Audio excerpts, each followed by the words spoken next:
मान लीजिए हमें गुणनफल ज्ञात करना है 2.91 गुणा 3.2 का।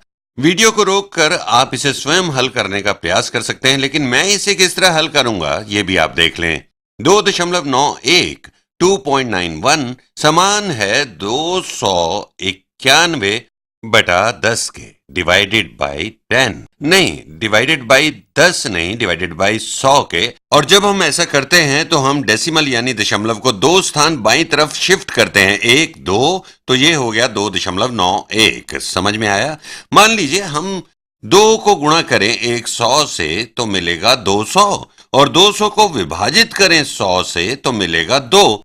तो ठीक इसी तरह 2.91 बराबर है 291 भाग 100 के, और इसी प्रकार हम 3.2 को भी रूप बदलकर लिख सकते हैं 32 बटा 10 यानी 32 डिवाइडेड बाई 10 के रूप में। तो ऐसा करना आपको कैसा लग रहा है? देखिए, मैं 2.91 गुणा 3.2 को अलग तरह से व्यक्त करूंगा। 2.9 गुणा 3.2 टाइम्स 3.2 ये समान है 291 डिवाइडेड बाई 100 के।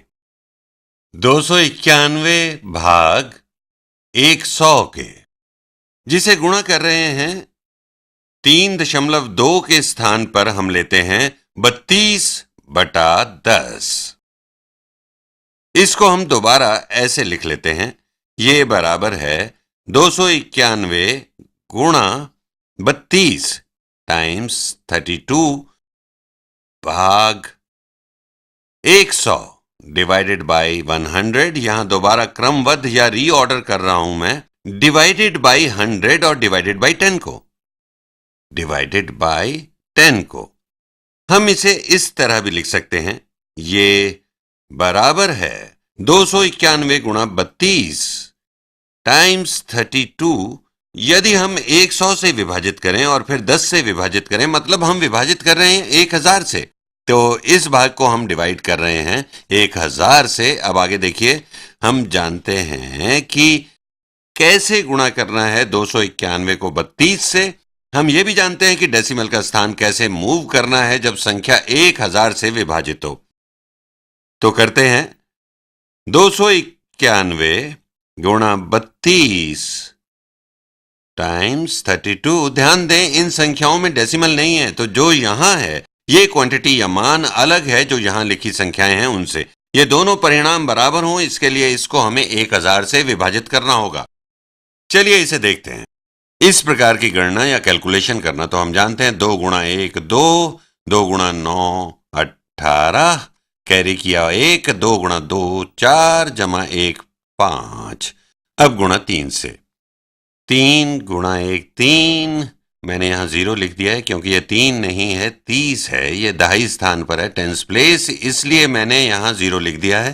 30 गुणा 1 होता है 30, इसीलिए मैंने कहा 3 गुणा 1 3। ध्यान रखिएगा ये यहां दहाई स्थान में है, और 3 गुणा 9 हुआ 27, कैरी किया हमने यहां 2, 3 गुणा 2 3 टाइम्स 2 6 जमा 2 8।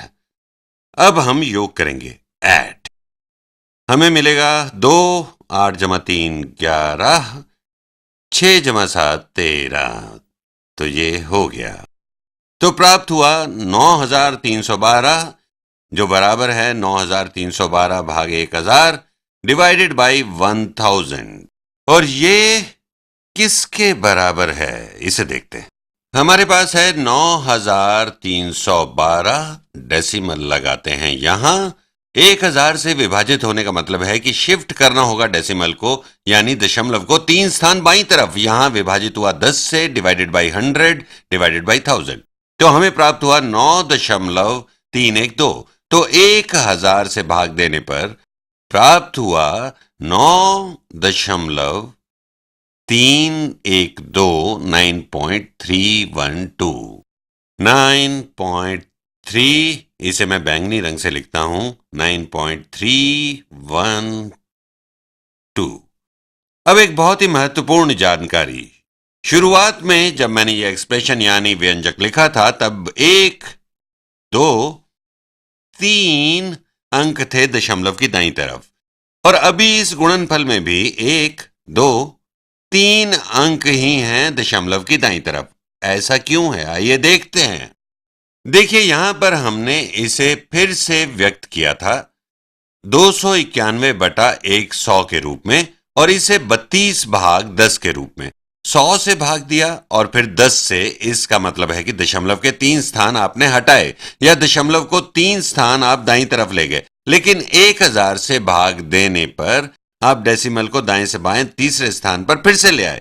यहां हमने डेसिमल या दशमलव को 3 स्थान दाएं मूव किया था, 1, 2, 3, और हमें सही उत्तर या गुणनफल प्राप्त हो। हमने इसे वापस 3 स्थान बाएं मूव किया, तो हमने शिफ्ट किया 1, 2, 3। तो इसे हम यहां से यहां ले आए।